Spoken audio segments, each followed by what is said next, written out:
Lieutenant James Kellor had attended enough Thessari court proceedings during his 18-month posting to recognize when something was routine and when it mattered.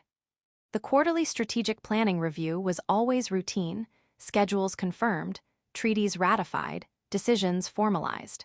Nothing unexpected ever happened because everything was predetermined by precedent and careful diplomatic preparation. He stood with the other human military advisors along the eastern wall of the throne chamber, their designated position as foreign observers invited to witness Thessari governance, but not to participate. His role was simple: watch, take notes, report back to Earth Command about strategic decisions that might affect human interests in the region. The chamber itself was designed to impress and intimidate in equal measure. Crystalline architecture that seemed to grow organically from the floor, bioluminescent panels casting soft blue light. Acoustic engineering so perfect that even whispered words carried clearly to every corner. The Thessari took their formal proceedings seriously, and the setting reinforced that gravity. Queen Isaveth sat on her throne, a seat of living crystal that pulsed with subtle light, reviewing the enormous ceremonial planner that recorded all official royal decisions. She was 43 years into her reign, long enough that court operations had settled into comfortable patterns that rarely deviated from expectation. The proceedings had been moving smoothly for the past 2 hours. Trade agreements confirmed, military deployment schedules approved, diplomatic missions authorized, everything exactly as outlined in the briefing materials James had received 3 days ago. Item 43, the court recorder announced. Confirmation of resource allocation for the Southern Agricultural Development Project. Queen Isaveth consulted her planner, asked 2 clarifying questions, confirmed the allocation with her formal seal mark. The process took less than 3 minutes. Item 44, approval of the ambassador rotation for the Valerian Consortium delegation. Same process, confirmation with minimal discussion. James tried to focus on the proceedings, tried to maintain the professional attention his role required, but his mind kept drifting to what he knew was coming. Item 47, confirmation of marriage arrangement between Princess Sythara and Lord Vethros of House Catherine. He knew about the marriage because everyone knew about it. It had been negotiated for months, announced publicly, formalized in contracts between the families. Today's confirmation was pure formality, the final ceremonial step that would make it binding under Thessari law. It was also going to destroy Princess Sythara. James had worked closely with her for 6 months on cultural exchange programs. She was the royal liaison for human Thessari cooperation, genuinely interested in comparative philosophy and cross-cultural understanding. He'd watched her face when the marriage was mentioned, seen her skin colors shift in ways his training had taught him to recognize: fear, resignation, carefully suppressed despair. He'd also seen Lord Vethros at court functions, observed the casual cruelty in how he treated those beneath his station, noticed the possessive way he looked at Princess Sythara like she was a prize he'd already won. None of it was technically wrong by Thessari standards. Arranged marriages were normal. Age differences were expected. Power dynamics favored males in traditional unions. But James had also heard Sythara's careful questions about how humans approached marriage and partnership, had listened to her philosophical inquiries about individual choice versus family obligation, had recognized someone trapped by duty who desperately wanted a different option. Item 45, the court recorder continued. Ratification of the mining rights treaty with the mountain clans. 2 items until the marriage confirmation. James felt his heart rate increasing despite conscious effort to maintain calm. He looked across the chamber to where Princess Sythara sat in the royal family section. Her skin was carefully controlled silver, neutral color appropriate for formal proceedings. Her ears were positioned in respectful attention. Nothing in her posture suggested anything other than perfect composure.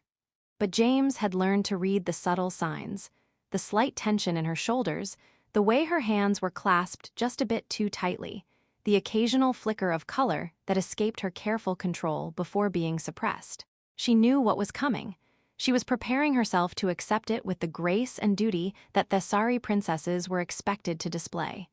Item 46, the recorder announced. Confirmation of judicial appointments for the eastern provinces. One more item. Then the marriage. James made a decision that would probably end his diplomatic career and possibly worse. He was going to interrupt, not because he had authority to object, not because he had any standing in Thessari internal affairs, not because he'd calculated the political consequences and decided they were acceptable, but because he couldn't stand in this chamber and watch Sythara be bound to someone she feared without at least trying to invoke whatever law might protect her agency. Queen Isaveth confirmed the judicial appointments with her seal. The planner page turned. Item 47, the court recorder said. Confirmation of marriage arrangement between Princess Sythara Velthesar and Lord Vethros of House Ketharin. All contracts finalized, all family agreements confirmed, awaiting royal seal for final binding. The queen reached for her planner, turning to the page that James knew contained the marriage contract summary. Her seal stylus was already in hand, ready to make the mark that would finalize everything. James stepped forward.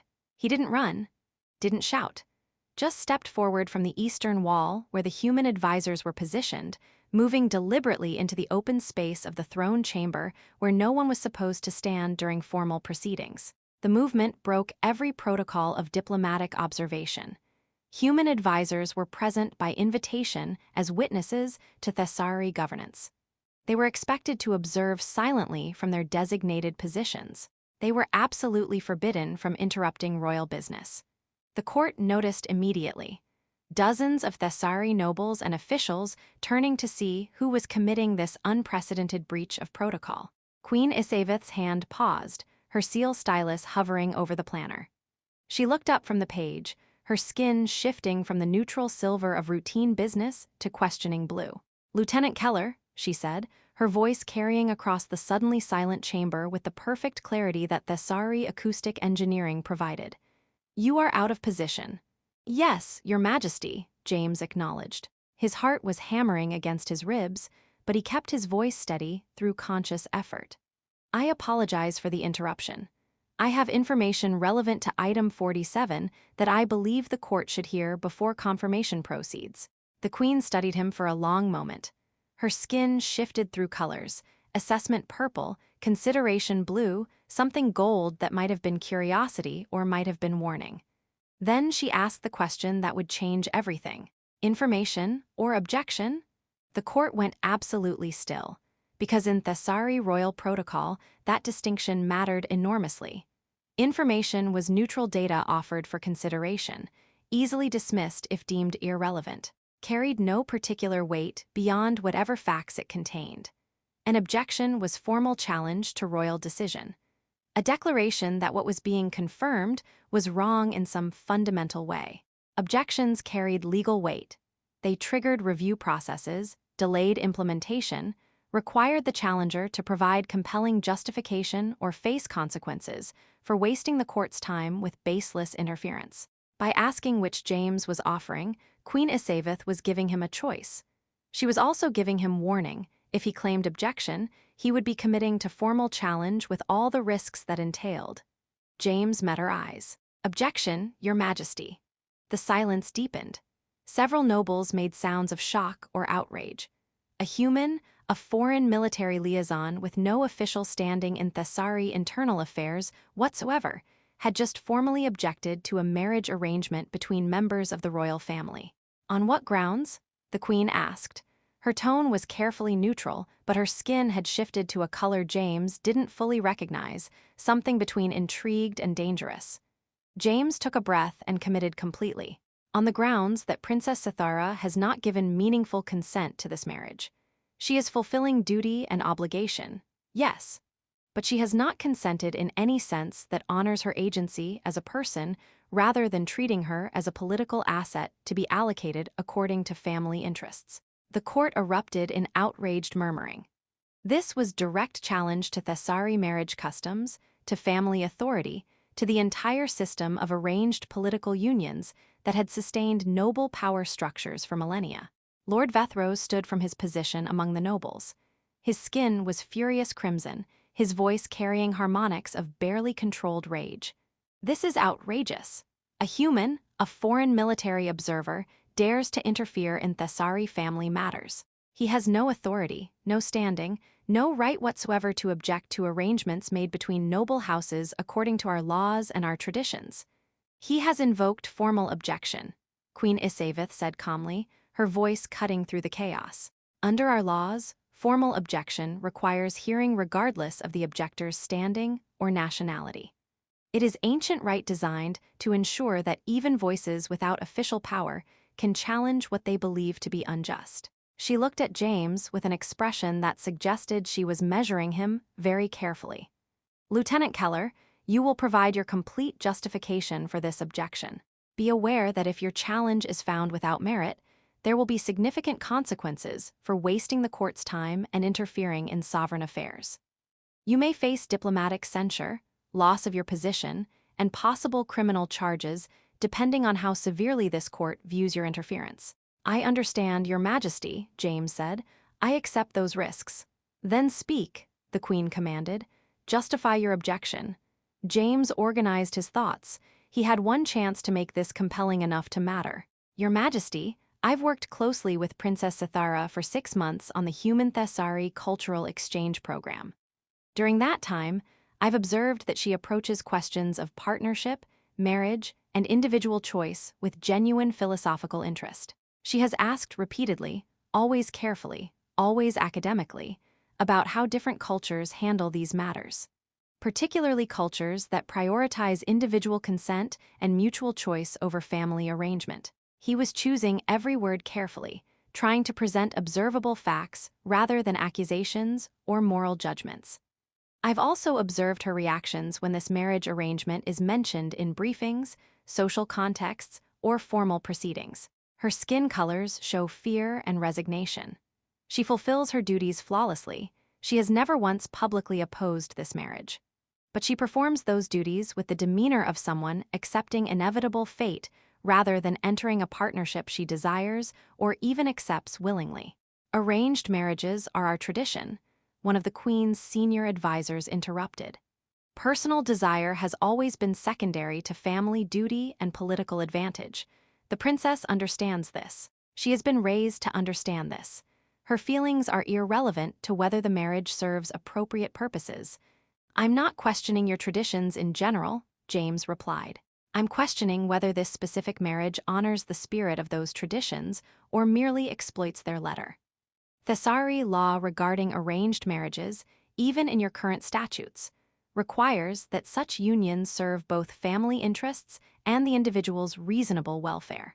This marriage clearly serves House Catherine's political interests and Lord Vethros's personal ambitions. I question whether it serves Princess Sythara's welfare in any meaningful sense. Lord Vethros's skin flashed darker crimson. You question based on what expertise?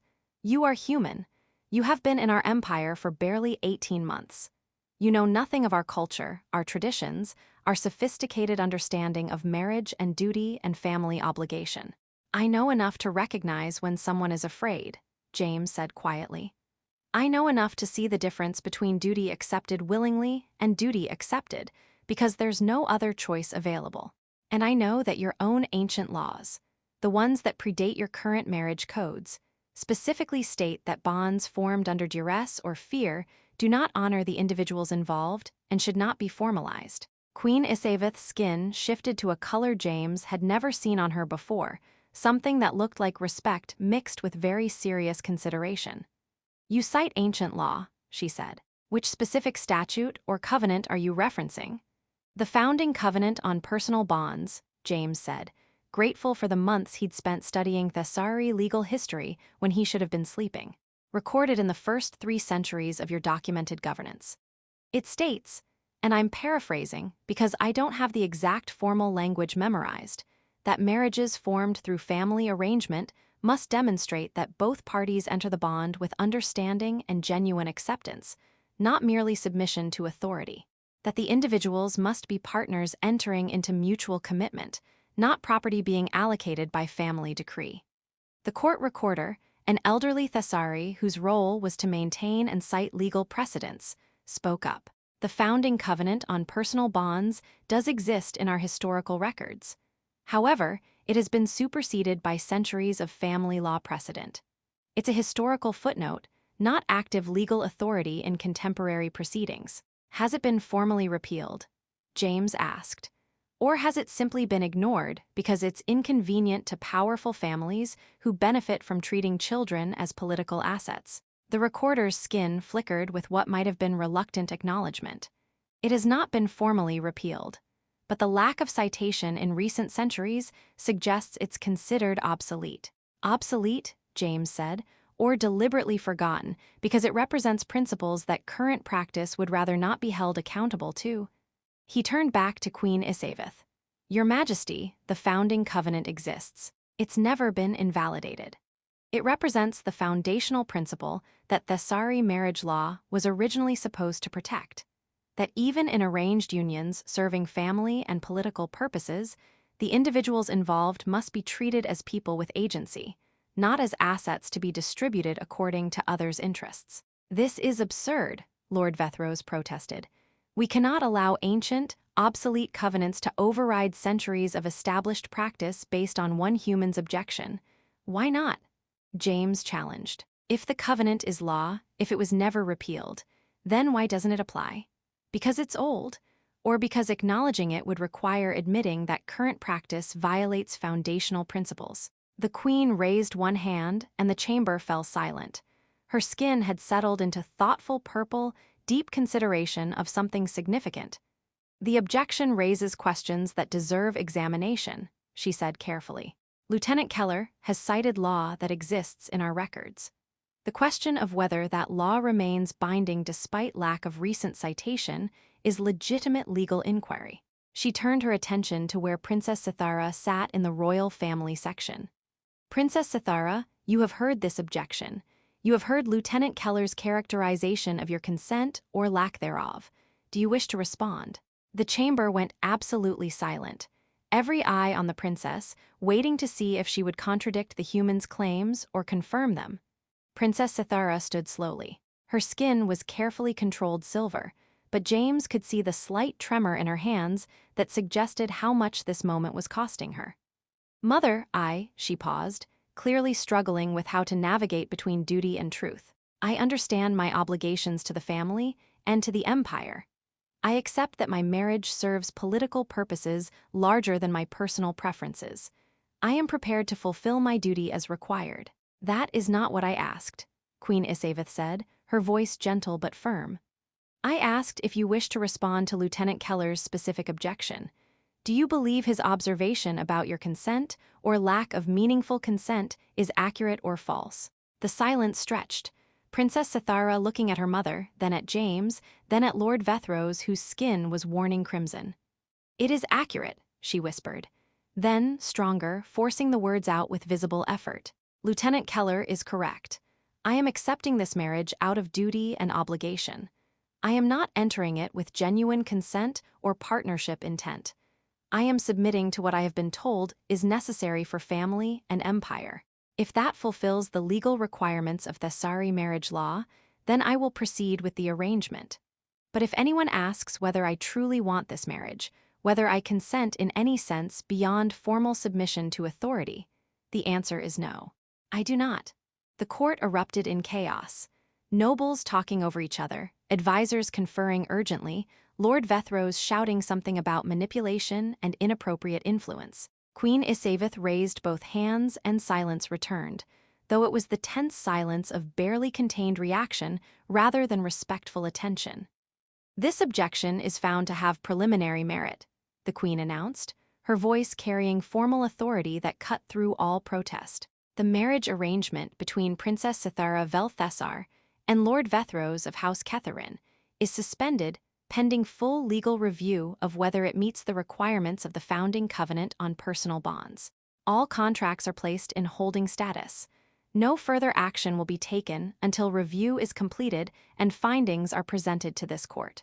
Your Majesty, Lord Vethros was nearly incoherent with rage. This is based on a foreign human's interference and a princess's momentary emotional uncertainty. You cannot suspend contracts that have been negotiated and finalized according to every proper procedure. I can and I have, Queen Isaveth interrupted, her skin shifting to decisive royal purple. The objection was properly raised. The ancient covenant was correctly cited. The princess has testified under formal proceeding that her consent is not genuine. Until legal review confirms whether this marriage arrangement honors our foundational principles or merely exploits later precedents for political convenience, it will not proceed. She looked directly at James, and her expression was complex, approval mixed with clear warning. Lieutenant Kellor, you have exercised a right of objection that exists in our law but is rarely invoked, particularly by foreigners with no official standing.